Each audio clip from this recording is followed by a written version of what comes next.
This podcast is intended for investment professionals only. All investing involves risk.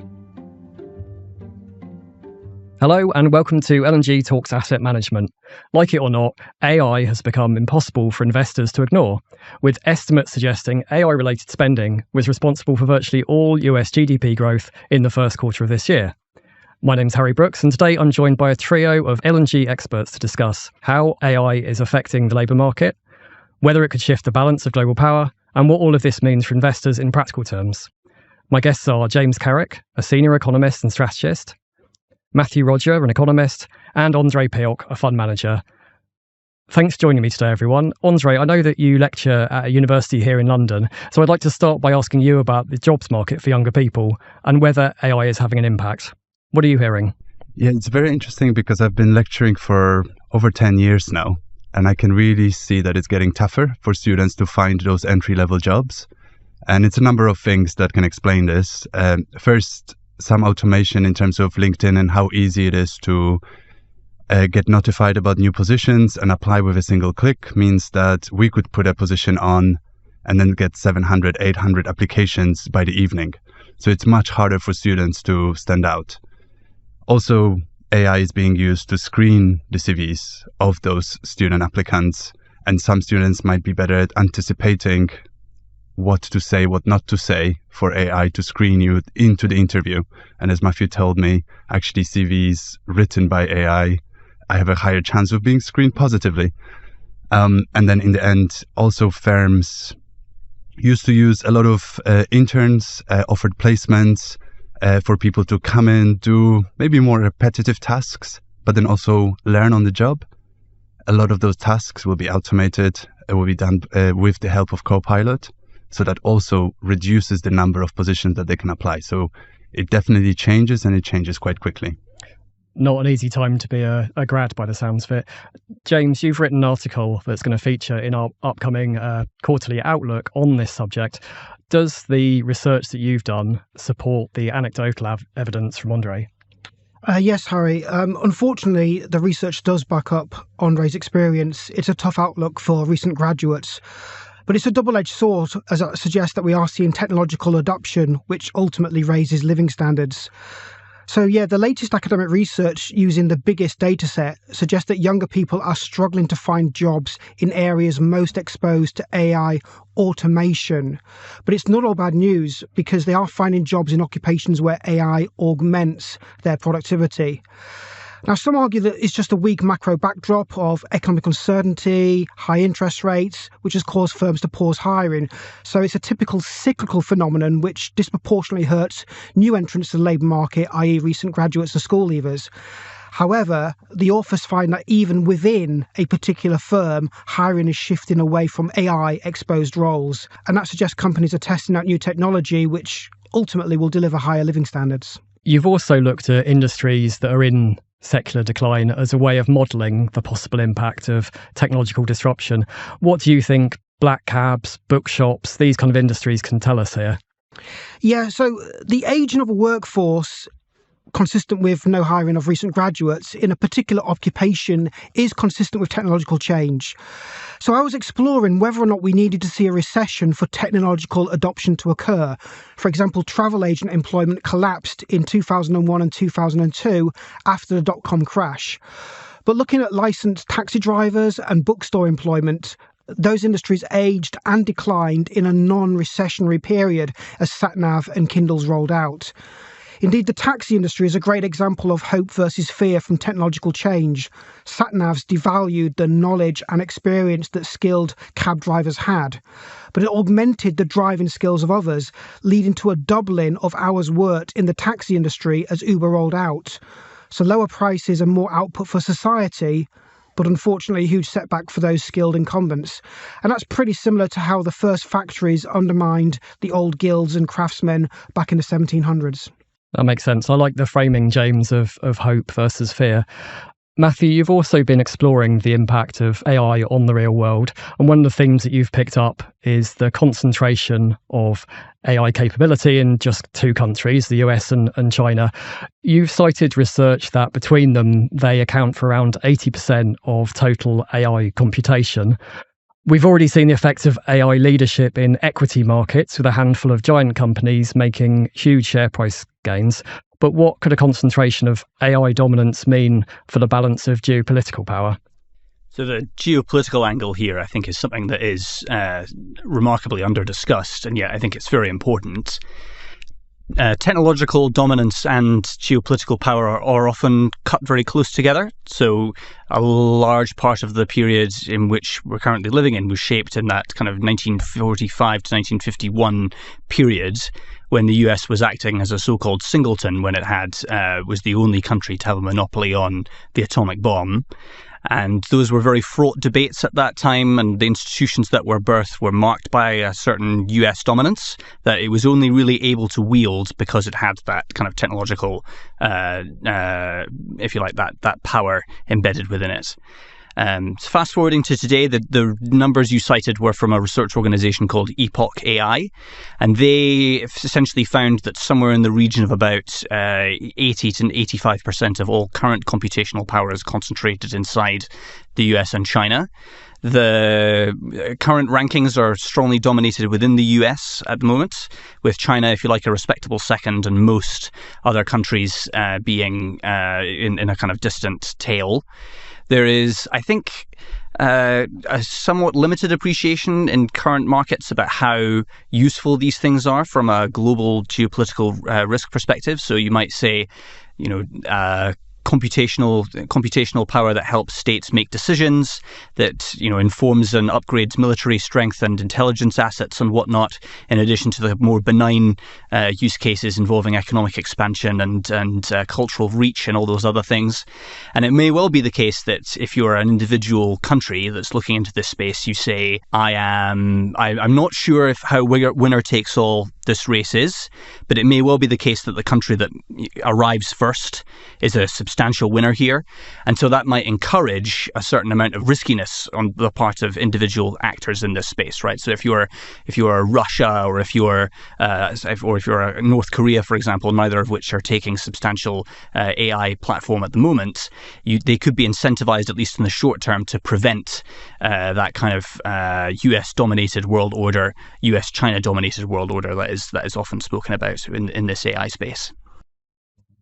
Okay, you've also looked at the incredible sums that are being invested at the moment in data centers particularly, and how this compares with previous booms in fiber optics in the 1990s, or even railroads back in the 1850s. Can you give us a sense of the scale of investment that's being undertaken and the macroeconomic implications of it? So there's two ways to think about it, and both of those are really quite remarkable, the pace of the investment. The first is as a physical phenomenon. So Stargate Abilene, which is an OpenAI-based data center in Texas, that comprises about the same landmass as Lower Manhattan. And that was Wilderness a year ago, and is now being turned into one of the most advanced data centers on the planet, all in the space of a year. And that's relatively small by data center standards. So you look at Meta, which is building data centers the size of Manhattan Island itself. So it's very, very large. There's also an alternative way of looking at it, which is the sheer Capex dollar spend. The US Census Bureau has data out that since about ChatGPT's launch, somewhere in the region of $0.9 trillion has been spent on AI and data center Capex from then to now. And there are some who argue that even that number is undercounting it. So that's not taking into account things like the changing prices of GPUs. That's not taking into account various land and labor costs associated with building the data centers, and indeed the kind of multiplier or spillover effects on other industries. And there are people who arrive who've done those calculations and who arrive at a number that is somewhere in the region of 1.5% of GDP. And that is at least comparable to the numbers that was reached in the kind of early 2000s fiber optic cable boom, and at least being comparable, if slightly smaller, to the kind of railway build out that took place in the 1850s. I think one of the things that's interesting about the build out is that a great many things were built prior Capex build outs. And so but no one thinks that, we got a lot of pretty railroad bridges or a lot of cool looking servers.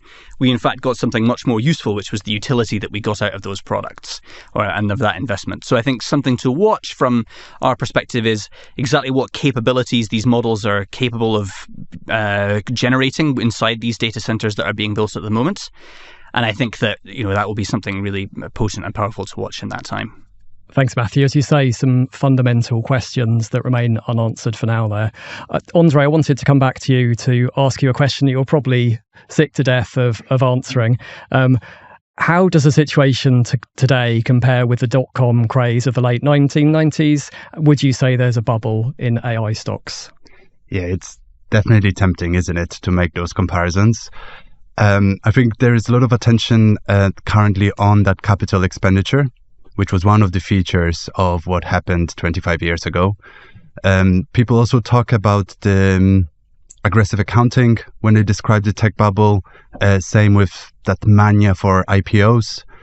And I think on the IPO side, this is something that we don't see yet. And even when you account for the investments that are done in private markets or venture capital as a percentage of GDP, yes, that might be high, but it's not unprecedented. The other thing that we sometimes hear as well is the bubble models. Now, this is handy in terms of describing different stages of the bubble, but it hasn't been tested as a predictive tool. So we would also caution against using such tools which simply describe the reality rather than tell you how this reality might evolve going forward. So for now, as Matthew mentioned, we're very much focusing on the viability when it comes to the business of those AI companies, any strategies to monetize those technologies, for example, a combination of advertising with search engine. And it's still too early to tell how AI will impact other sectors, where we're going to see the greatest benefits in terms of productivity gains. I think it's still early days. We've mentioned equity market concentration a couple of times now, so it feels like a good time to tackle it head on. It must put you in a challenging position as a fund manager when you see huge gains in just a small handful of AI stocks. What's your approach to sizing exposure to these very big companies? So when you listen to the trends that James and Matthew mentioned, I think it's really important when you construct your portfolios that you have enough in high growth equities, but it doesn't mean just doubling up on your Magnificent Seven exposure, because these are the companies that already did really, really well, which means that it's increasingly difficult for them to exceed ever-growing expectations. So for us, the theme looks interesting, but it needs to be accessed in a diversified way. Also, when you look at the global equity indices, a lot of index investors benefited from the rise of those largest companies, like Nvidia, like Microsoft. But now there's sitting on a much higher weight in those. So you're essentially betting on the trend that happened to now repeat into the future. Some of it also is one of the common behavioral biases, like the recency bias. So for us, I think you can still access the theme, but do it in a much more explicit, targeted way. You can use a sector future or use even an ETF, which is equally weighted, and so gives you the exposure to, say, AI as a theme, but without taking bets on individual companies. Really interesting points, Andrzej, about diversification and the historical performance of the Magnificent Seven. Thank you so much for your time today, Andrzej, Matthew, and James. And if you'd like to stay on top of our latest research into AI, visit blog.lng.com and be sure to look out for our upcoming Q4 outlook. As a reminder, this podcast is intended for investment professionals only and shouldn't be shared with a non-professional audience. The views expressed in this podcast are those of L&G's asset management division, as at the date of publication. This podcast is for informational purposes only, and we're not soliciting any action based on it. The information discusses general market, economic, or political issues, or industry or sector trends. It does not constitute research or investment, legal, or tax advice. It is not recommendation or advertisement to buy or sell securities or pursue a particular investment strategy. strategy. Assumptions, opinions, and estimates are provided for illustrative purposes only. There is no guarantee that any forecast made will come to pass. No party shall have any right of action against L&G in relation to the accuracy or completeness of the information contained in this podcast. Where this podcast contains third-party information, the accuracy or completeness of such information cannot be guaranteed, and we accept no responsibility or liability in respect of such information, not for distribution to any person in any jurisdiction where such distribution would be contrary to local law or regulations. Copyright 2025. Legal and General Investment Management Limited is authorised and regulated by the Financial Conduct Authority.